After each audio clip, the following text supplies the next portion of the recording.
Today was a great rally in the stock market.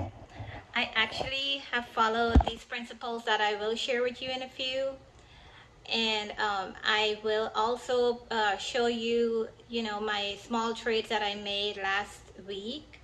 And I actually was holding a few in the week, last week itself, when I made the other video about staying in the stock market or making purchases. So stay with me. I will share with you those principles. The time to really invest is now, as soon as possible. Don't worry about where the stock market is in a given day, you know, as far as what the news says about the stock. I will show you in a few moments the different steps that you can take that can ensure you make success in the stock market. We see many information coming out on the news, and because the news could tank the stock market or it can make it, go way up. So I will go over the things to look for. Let's look at understanding volatility. Volatility means prices are moving up and down more sharply than usual. We've been seeing that in the last week. It doesn't necessarily mean a bad thing. It can create both risk and opportunity. High volatility is big short-term moves, unpredictable direction.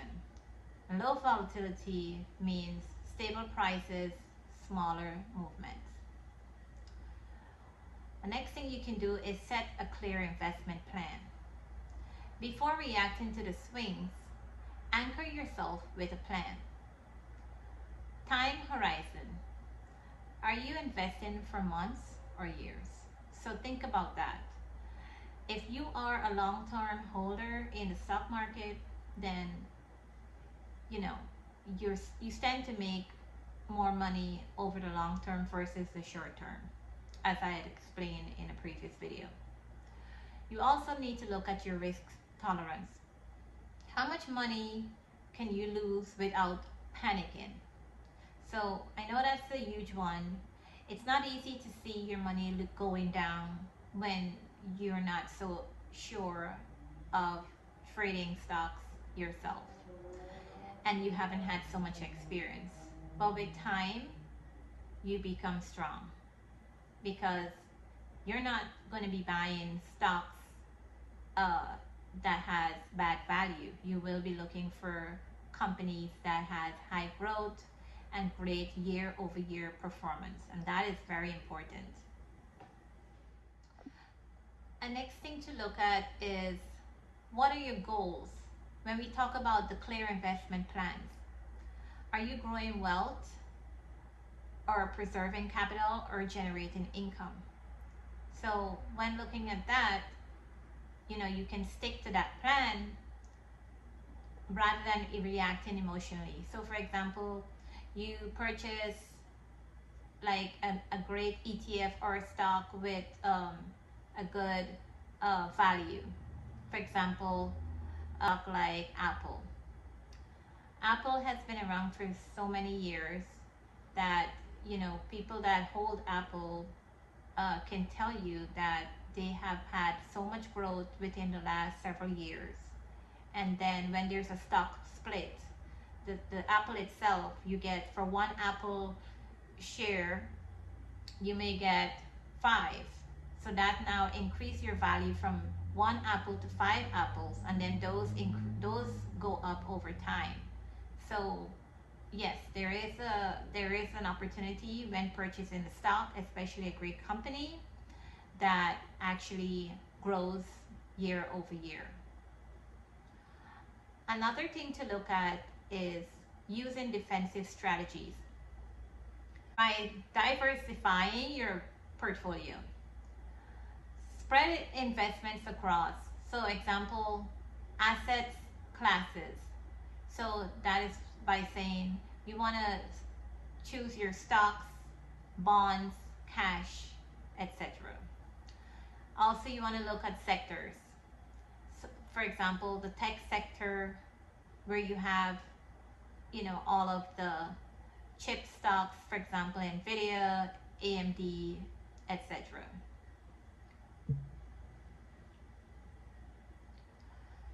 You also have sectors as healthcare, consumer staples, utility, etc. Then in the regions, don't rely on your home country's market. So you have international stocks also if you want to be able to participate in those. Another thing you can do is focus on quality. Look at strong balance sheet. Companies with strong balance sheet is one of the key aspects when investing. You also want to look for companies that have stable cash flow, because with stable cash flow, there's guaranteed profits and growth of the stock. You also want to look at what is the competitive advantage of that company, its moat in itself. And then you want to look at the history of weathering the downturns, how that company performs year over year. Another thing you can do is look at dollar cost averaging. Invest a fixed amount regularly. So for example, on a monthly basis, you want to add more money to that stock, especially if it's a great company. You want to keep purchasing, even if it's down, even if it's high, you want to keep purchasing long term, on a monthly basis. And you can set reminders for all of that, on your phone or your calendar. So that, or you can do like a recurring, on the brokerages have, where you can have it automatically deposited from your bank to your brokerage. By dollar cost averaging, it removes the need to time the market, and it lowers your average purchase prices during the dips. One of the very important things is managing your emotions. Avoid panic selling. Avoiding panic selling is very important, especially when you're holding for long term. When you're holding a stock for long term, you don't sell when you hear the company has a bad earning, especially if it's a great company, like I mentioned, like Apple. You don't want to sell because it might have had some type of bad earnings for the quarter, because you have to look at the long-term projection of the company, how it has been performing, on a yearly basis, and again at the cash flow. In order to also manage your emotions, you want to not check your portfolio every hour. Do not check your portfolio every hour. Checking this will only cause you to be more emotional, especially in a downturn in the market. Another thing to manage your emotion is to remember that volatility is normal and it's even healthy in the long run.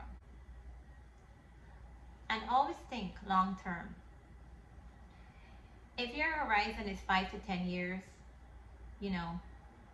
short-term volatility always goes away, always fades away. So always look at the long-term aspect of the stock itself. Where is the stock going? What is the value of this company? How do you see this company in a long-term basis? One of the example of strategy mix is aggressive. You say when you're let's say invest in an aggressive way, you want to go 80% stocks and 19% bonds or have cash or other assets. You do 5% of those. In a balanced strategy mix, you want to go 60% stocks and bonds at 30%. And then for other assets, 10%. And as conservative, you want to go, you want to have 40% stocks and 50% bonds or cash in hand, and other assets at a 10%. Thank you for watching. Please subscribe for more videos like this. So this is a small account that I bought options in, and this is how we see from the date 27, we can see this option is increasing.